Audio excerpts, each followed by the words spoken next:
अभी पिछले दिनों एक अंग्रेज मिल गया मुझे, वो टकराया तो उससे प्रश्न करा मैंने कि भाई तू किस लिए आया हिंदुस्तान? बोले हिंदुस्तान अद्भुत देश है, 10-12 साल में हिंदुस्तान बदल गया, मैं घूमने आया हूं, हिंदुस्तान देखने आया हूं। तो मैंने कहा देख कमाल का देश है, आराम से घूमना, आराम से देखना, आराम से हिंदुस्तान को समझना, लेकिन 3 लोगों से बचकर रहना। बोले कौन? मैंने कहा एक यादव, एक गुजर, एक जैन। वाह। तो अंग्रेज बोला जी बच के तो रहूंगा पर पहचानूंगा कैसे? माथे पे तो किसी के नहीं लिख रहा।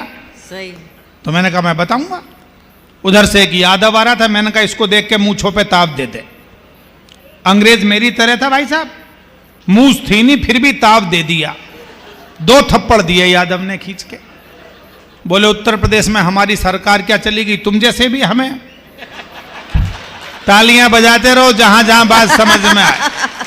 वाह वाह वाह वाह। बोले तुम जैसे भी हमें ताकत दिखाएंगे। तो खोपड़ी घूम गई सर्वेश बाबू अंग्रेज की। बोला ये कौन था? मैंने कहा ये हमारे यहाँ के यादव हैं, इनको हिसाब से ज्यादा ताकत मत दिखाना। पहचान गया? बोले पहचान गया।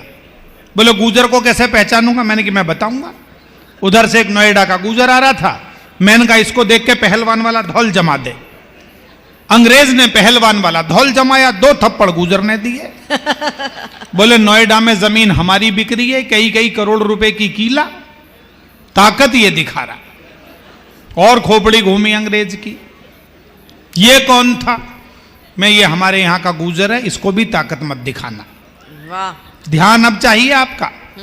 बोले जी इन दोनों को तो पहचान गया, अब ये बताओ इस जैन को कैसे पहचानूंगा? तो अगले ने उसे बता दिया। बोले साले तुझे इतनी देर से पिटवा कौन रहा? तालियां जरा बजा दीजिए। बहुत अच्छा। वाह, क्यों श्याम भैया? वाह वाह वाह वाह वाह। तो महावीर जी मुझे पता है।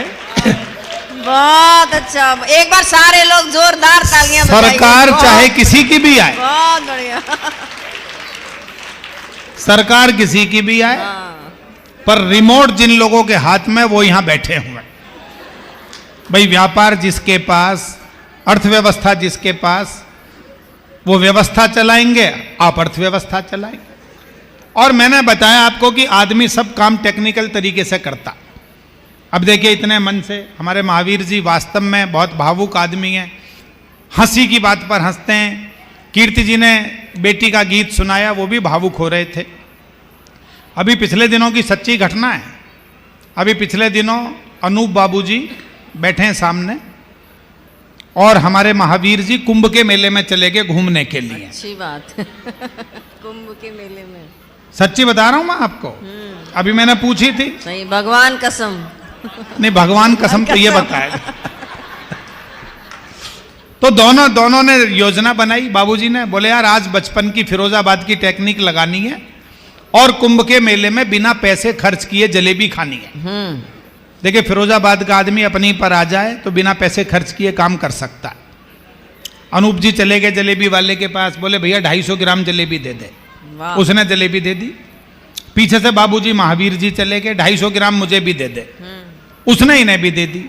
अच्छा उसको पता नहीं कि दोनों भाई एक दूसरे को जानते हैं। थोड़ी देर में अनूप जी ने कहा भी तेरे यहां भीड़ भाड़ बहुत है, इस भीड़ भाड़ के चक्कर में मैंने जो 100 रुपए दिए वो मत भूल जाना तू। तो जलेबी वाला बोला जी आपने तो 100 रुपए नहीं दिए। तब तक महावीर जी बोले भाई तुम अपने झगड़े में मेरे 500 रुपए मत भूल जा। क्या बात है। तालियां बजाओ। मैंने कहा जीएसटी नहीं लगा और मुझे आपका मन लगाना है। बहुत अच्छा। अब जलेबी वाला बोला जी 500 रुपए तो आपने भी नहीं दिए। फिर उसने सोचा मैं सबके ही मना करूंगा तो ये जो बाकी ग्राहक बैठे हैं ये कहेंगे यार सब लोग झूठ नहीं बोल सकते, जलेबी वाला तू ही बेईमान है। तो उसने सोचा कम नुकसान पे मामला निपटाओ। तो अनूप जी की तरफ देखकर बोला बाबूजी की तरफ, बोले जी याद आ गया आपने 100 रुपए दिए थे। फिर महावीर जी की तरफ घुमा, बोले जी आपने 500 रुपए नहीं दिए। बात कसम धर्म पर आ गई। तो अध्यक्ष जी ने आपके समाज की तरफ से, फिरोजाबाद की तरफ से जो कसम खाई वो कसम समझ जाओ तो एक बार तालियां भरपूर बजा देना, मैं शुरू हो जाऊंगा।